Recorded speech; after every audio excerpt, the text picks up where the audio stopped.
Why men fear vulnerability. What if I told you the strongest man you know may also be the loneliest? Not because he doesn't have people around him, but because no one has ever truly met the real version of him. For generations, men have been taught one simple lesson. Don't cry. Don't break. Don't admit you're scared. Don't let anyone see you hurting. And over time, many men become experts at hiding everything. They smile when they're falling apart. They joke when they're hurting. They say, "I'm fine," when they're anything but. But here's the hard truth. The walls built to protect a man's heart often become the prison that keeps him alone. Today, we're exploring why so many men fear vulnerability and why opening up feels more terrifying than being lonely. Imagine a little boy. He falls off his bicycle. His eyes fill with tears. Before he can even cry, someone says, "Come on, be a man." He doesn't understand what that means, but he understands one thing. Crying is unacceptable. A few years later, he's bullied at school. He's heartbroken after his first rejection. He's scared before an exam. Every emotion receives the same message. Be strong. Eventually, he stops expressing emotions altogether. Not because they disappear, but because he learns they're dangerous. Psychologists call this emotional conditioning. Children absorb repeated messages about what is acceptable. For many boys, sadness becomes weakness. Fear becomes failure.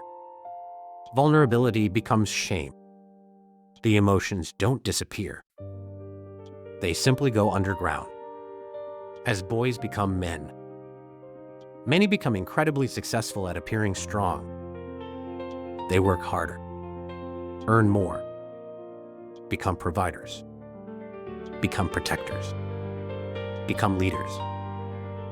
On the outside, they seem confident. On the inside, many are terrified that if anyone sees their fears, they'll lose respect. Society often rewards men for achievement, but rarely teaches them emotional safety. So many men confuse being needed with being loved. They believe, if I stop performing, people will stop caring. That's a painful way to live, because it means love always feels conditional. Imagine finally telling someone your deepest fear. You expect understanding. Instead, they laugh, judge you, or quietly lose attraction. Even one experience like this can leave a lasting scar. Our brains are designed to remember emotional pain.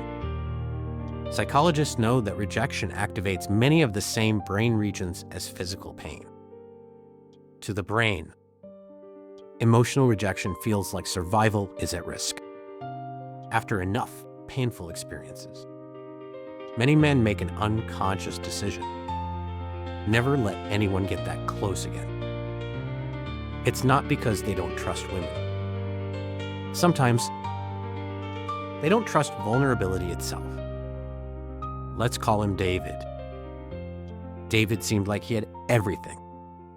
Good career, good friends, healthy body, confident personality. Everyone admired him. But nobody knew. Every night he sat alone replaying conversations, wondering if he was enough, wondering if people would still love him if they knew how anxious he really felt. When his girlfriend asked, "What are you thinking?" he always answered, "Nothing." Not because nothing was happening, but because too much was happening. One day, she left. Her final words weren't, "You weren't successful enough." They weren't, You didn't buy enough gifts. She simply said, I never really knew you. That sentence shattered him. Not because it was cruel, because it was true. Psychologists often describe emotional defenses as armor. Armor protects, but armor also isolates.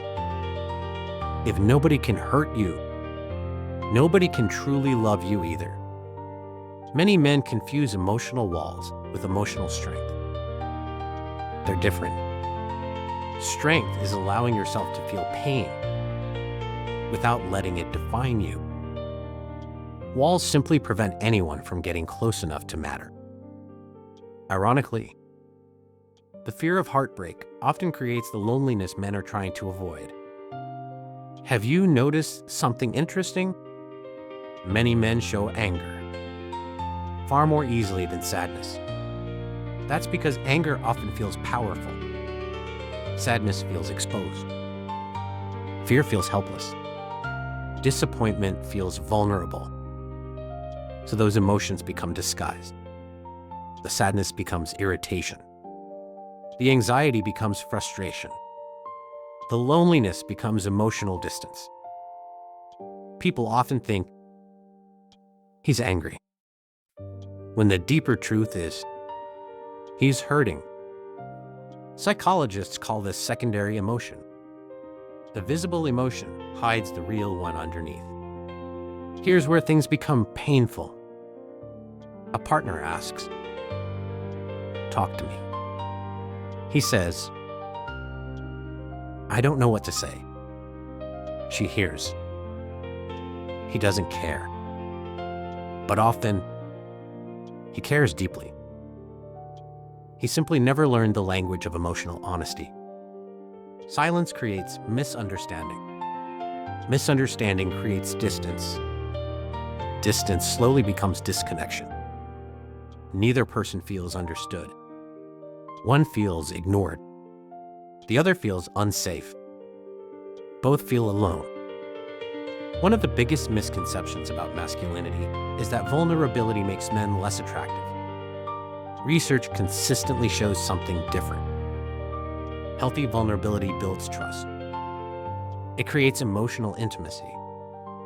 It strengthens long-term relationships. Being vulnerable doesn't mean crying every day. It doesn't mean oversharing with strangers. It means allowing someone you trust to see your authentic emotions. That's courage. Because courage isn't the absence of fear. It's moving through fear anyway. No man suddenly becomes emotionally open overnight. Healing begins in safe spaces.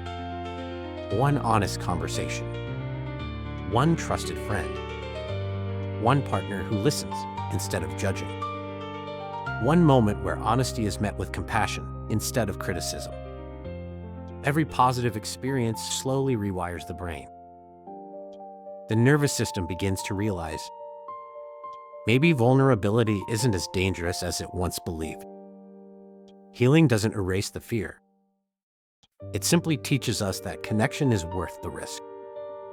Some of history's strongest men weren't fearless. They were honest. They admitted uncertainty. They admitted grief. They admitted mistakes. Real strength isn't pretending nothing hurts.